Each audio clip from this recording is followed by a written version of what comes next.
Salam Bapak Ibu Saudara terkasih dalam Tuhan Yesus Kristus. Selamat bertemu kembali dengan saya dalam Renungan Embun Surgawi pada pagi hari ini. Namun sebelumnya, mari kita berdoa terlebih dahulu.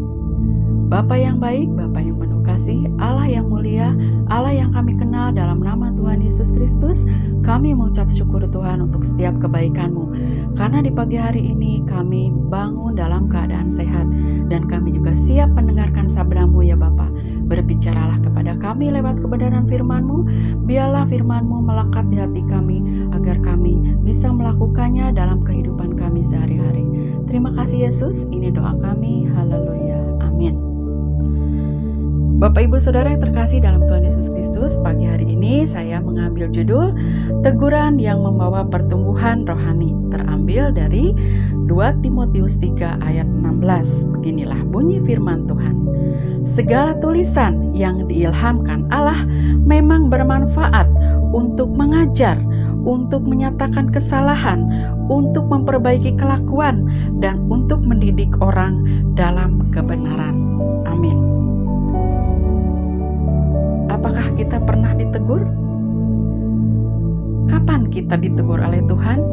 Dan bagaimana reaksi kita ketika kita mendapat teguran dari Tuhan? Apakah kita mau berbantah-bantah? Atau mau bersungut-sungut?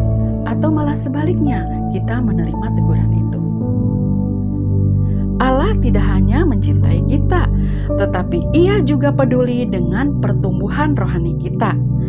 Teguran adalah cara Allah menunjukkan kasih-Nya kepada kita dan membimbing kita ke kehidupan yang lebih baik.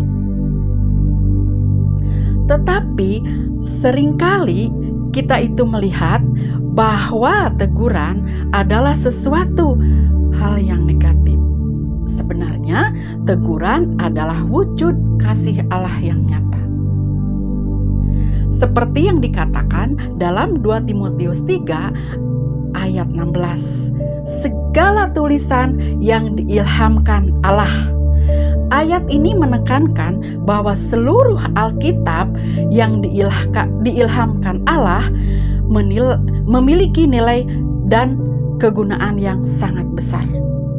Yang pertama, bermanfaat untuk mengajar.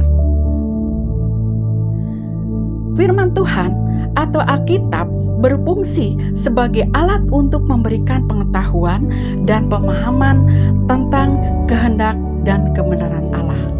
Jadi, bukan kehendak kita, tetapi kehendak Tuhan yang terjadi. Yang kedua, untuk menyatakan kesalahan. Alkitab juga berfungsi mengungkapkan kesalahan dan dosa-dosa kita, sehingga kita dapat menyadari dan segera bertobat. Ketika kita bersalah, ketika kita melakukan dosa, marilah segera bertobat kembali kepada Tuhan. Yang ketiga, untuk memperbaiki kelakuan. Alkitab membantu kita mengubah perilaku dan hidup sesuai dengan kebenaran firman Tuhan. Itu semua adalah bagian dari rencana Allah untuk menjadikan kita sempurna di dalam Kristus. Setelah kita mendapatkan pengajaran dari Tuhan, dinyatakan kesalahan kita oleh Tuhan, dan Tuhan mau memperbaiki kelakuan kita. Yang terakhir adalah mendidik orang dalam kebenaran. Alkitab adalah sumber kebenaran yang dapat digunakan untuk mengarahkan dan mendidik orang dalam kebenaran. Maukah kita menerima setiap teguran dari Tuhan?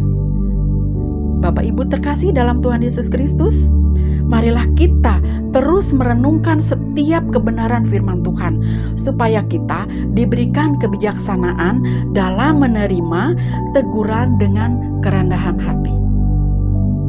Ketika kita menerima teguran dengan benar dan dengan hati yang terbuka, biarlah semua itu membawa pertumbuhan rohani kita, karena Allah ingin membentuk kita menjadi pribadi yang lebih baik, lebih kudus, dan lebih dekat kepada Allah. Amin. Selamat pagi, selamat beraktivitas. Tuhan Yesus memberkati kita semua. Amin.